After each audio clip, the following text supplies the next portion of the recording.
Hey guys, welcome back to Michelle's garden. I'm out here in the garage, kind of dark looking in here. I wanted to show you, I said I wasn't going to get a gazebo until after Christmas to go in the garden. If you're new to my channel, I'm remodeling my garden during this winter season. And I wanted to put a 10 by 10 gazebo in the center of my garden and then build raised beds around it.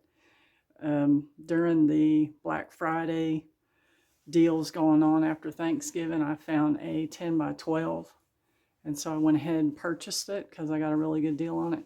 There's no picture on the box for me to be able to show you what it looks like, but I'm hoping that whenever me and Jeff put this together, I can get some content on that and show it to you guys as we're putting it together. Some of the reviews that I read, some people commented that it was like a 4-hour process putting it together with 2 people. It's not possible for me to put this together by myself, but so I just have to wait till me and Jeff have time to do this together. But here's the boxes anyway. So here's one of the boxes, and these things are really heavy, and here's the other 2 boxes. This, I'm pretty sure, this one right here is the metal that goes on the top, the metal roof. So I can't wait to get that together. Jeff had to bring those in here for us. I just had to come out here and open the door on the greenhouse. It's pretty warm in here. We're probably in the 60s, like maybe 61, something like that. We started out at 44. I'll show you these watering cans I got, guys.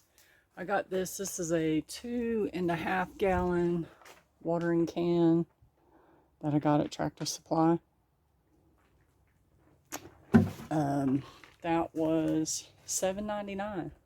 This is my old one, and it was dry rotting on the front and cracked and the water not pouring out good. I mean, I could still use it, but these here are really good. I love the stream of water that comes out the end of them. Really nice. If you guys need a watering can, go out to Tractor Supply and get you a couple of those. I've got some scraps that I need to give to the chickens. Guess we'll walk around here. I don't come out here to the chickens much. Jeff takes care of the chickens. He said that.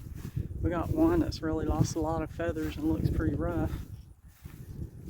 Go out here and see what they're looking like. Hey girls, how y'all doing? Huh? What you girls doing?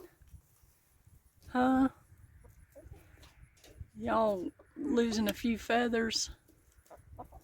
Y'all need to be laying some eggs. I need some eggs. We're getting about maybe 1-2 eggs a week. Yeah, the girls are not laying a whole lot of eggs right now. We're hoping that we can maybe get on my electric fence in the spring so they have more yard to get out in. Let's see if we got an egg in here. Nope, no egg, bunch of feathers. Alright girls, let me go see if I can get you some scraps. I got some carrot scraps for them. My onions are doing good in the garden. Let me show you these. I fertilized them just the other day. The wind's blowing. So I fertilized my onions because we got some rain and they're doing pretty good. That whole row is onions, but only up to like right here back. Those haven't come up yet, but all these here are doing really well. Now I put my onions, that is onion bulbs, and I put those in the ground October maybe. I usually plant my onions around November, and I put onion bulbs in the ground. I've tried growing onion plants and planting those, and they did okay. I had a few that survived a really cold spell last year, and they did okay. But I usually go with the bulbs. It seems easier for me, and I overwinter them. I fertilize with 2020 from Hoss Tools. You can use Miracle Grow. That's what I use to fertilize with, and I do that maybe once a month, and you know, boost that green foliage to grow really good. And then probably around February they'll start bulbing. But yeah, carrots, garlic, and onions, about all I got growing in the garden right now. Give these girls some scraps. This door is really hard for me to open. It's going to take 2 hands.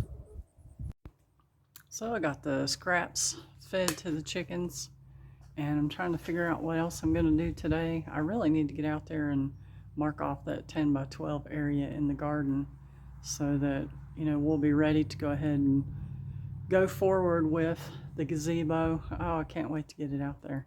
I think it'll motivate me so much.